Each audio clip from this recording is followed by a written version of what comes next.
Hola, ¿qué tal están? Mi nombre es José Manuel López García, glosario de Hume. En este vídeo voy a ofrecer algunas explicaciones sobre algunos términos de la filosofía empirista de Hume. David Hume, como se sabe, nació en Escocia en 1711 y murió en 1776. Es uno de los grandes filósofos en la historia de la humanidad. Diríamos que su empirismo es muy coherente en general y también su emotivismo moral, etcétera, así como su utilitarismo y su liberalismo, podríamos decir, influyó mucho tanto en su tiempo como en la filosofía posterior de otros pensadores y en general en la filosofía. La crítica de Hume empieza por el concepto fundamental de la metafísica, de sustancia, porque considera que eso no es algo objetivable, observable en la realidad, por lo tanto lo rechaza. También niega la validez de los argumentos acerca de la existencia de la divinidad, ya que para Hume los argumentos que pretenden demostrar la existencia de Dios se basan en una inferencia causal, Dios como causa de la realidad o del hombre, pero no son válidos porque relacionan una impresión, la realidad, con algo de lo que no tenemos impresión, que es Dios. En cuanto al yo, Hume dice muy claramente en sus escritos que los filósofos anteriores lo explicaron como una intuición y Hume no puede, por tanto, aplicarle la crítica a la causalidad, pero argumenta que solo tenemos intuiciones de nuestras impresiones y el yo no puede ser una impresión, sino una realidad permanente donde van a parar las impresiones. Puesto que el yo no se puede justificar racionalmente, Hume lo explica recurriendo a la memoria. Nuestra identidad se basa fundamentalmente en la memoria, que reconoce que hay una conexión entre las impresiones que se suceden. Confundimos sucesión con identidad. En cuanto al fenomenismo y escepticismo, que está presente en el empirismo humeano, Hume acepta que sus conclusiones le llevan a ese fenomenismo y a un escepticismo. El fenomenismo es que solo conocemos los fenómenos, pero no sabemos de dónde proceden.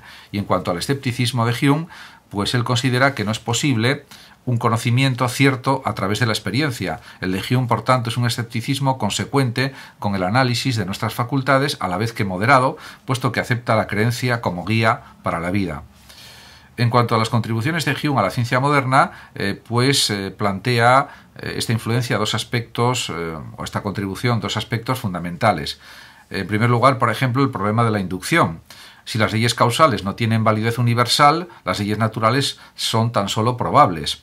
Y el paso de la experiencia particular a la ley general no se puede justificar racionalmente.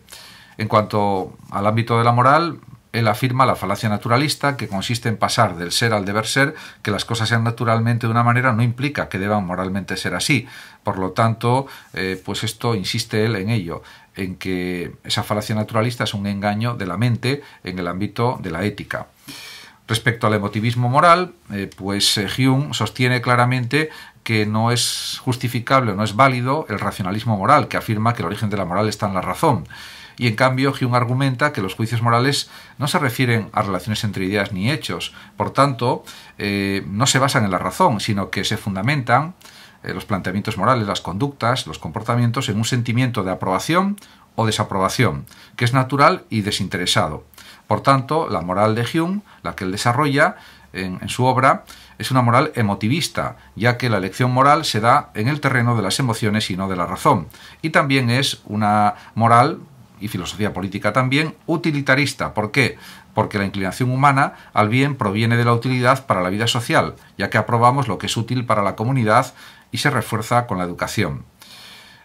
Por otra parte, Hume insiste en que los racionalistas caen en la falacia naturalista al derivar la moral de los hechos.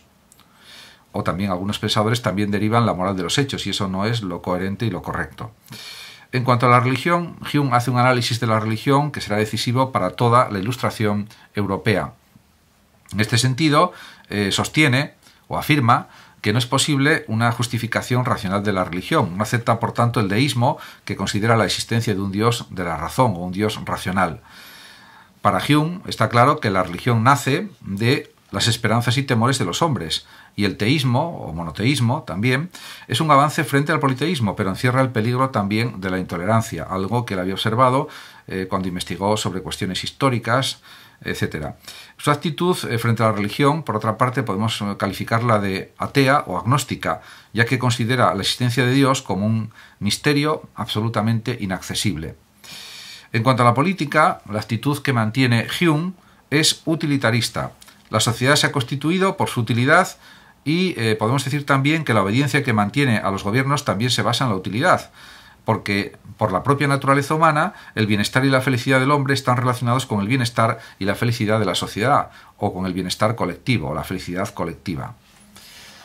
En relación con la vigencia del pensamiento de Hume, se puede decir que la filosofía de Hume es particularmente actual en el terreno de la filosofía de la ciencia, porque este filósofo deja planteado el problema de la inducción, que desemboca en la constatación de que el conocimiento científico es únicamente probable, porque el paso de lo particular a lo universal no puede justificarse racionalmente. En esa línea también se han situado filósofos de la ciencia del siglo XX de la talla de Russell y Popper. También sigue siendo de actualidad la denuncia de la falacia naturalista, el intento de identificar lo natural con lo bueno, es decir, el ser con el deber ser, que luego será desarrollada por Moore, que la utilizará contra toda ética naturalista. Podemos decir que en cuanto al glosario, pues hay distintos términos que son importantes. Por ejemplo, está el fenomenismo que sostiene Hume, ya que para él solo conocemos fenómenos aislados y nuestras percepciones, pero no sabemos de dónde vienen. Algo parecido a lo que decía Locke. En cuanto a las impresiones, para Hume son percepciones que nos llegan a través de los sentidos y son más fuertes y vivas que las ideas. Respecto a la inferencia causal, es un proceso que para Hume realiza la mente, mediante el que atribuimos una relación de conexión necesaria a dos hechos, uno de los cuales es causa y el otro efecto. El hábito es, para Hume, lo que motiva nuestra creencia en la relación causa-efecto. Estamos habituados a considerar como causa y efecto dos hechos que siempre hemos visto darse juntos en el espacio y en el tiempo. Respecto a las leyes de asociación, Hume señala las leyes que hacen que nuestro entendimiento, nuestra comprensión vaya de una idea a otra, que son las leyes de semejanza, de contigüidad y de causalidad. En cuanto al principio de causalidad, para Hume, pues es un principio que considera que todo hecho tiene una causa y que, al aplicarle el criterio de verdad, pues se puede cuestionar este principio. En cuanto al problema de la inducción, es un problema planteado por Hume acerca del paso de la experiencia particular a una ley general. Según Hume, este paso no puede justificarse de manera racional. Se trata de una asociación psicológica. Las leyes de la naturaleza, por tanto, son para Hume únicamente probables. Respecto a las sustancias, Hume considera que no es posible demostrar su existencia porque nuestro conocimiento está limitado a las impresiones. Y Hume aplica su crítica a las tres sustancias cartesianas, que son realidad, Dios y yo. Respecto al teísmo, reconoce, por lo menos, la posibilidad de un Dios trascendente, único y supremo que puede intervenir en el curso de la naturaleza, pero Hume señala también el peligro de intolerancia que supone. En cualquier caso, su planteamiento general en ámbitos teológicos y religiosos es más bien de un agnosticismo, claramente.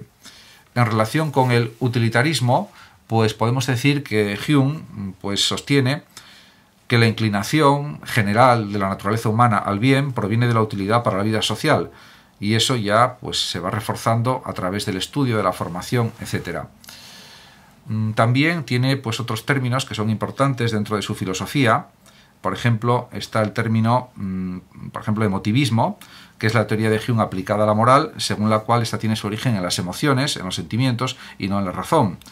O, por ejemplo, la experiencia. La experiencia es para Hume, como para Locke, el origen de todo el conocimiento, de todos los conocimientos que podemos conseguir. Por lo tanto, la experiencia es el origen y el límite de nuestro conocimiento.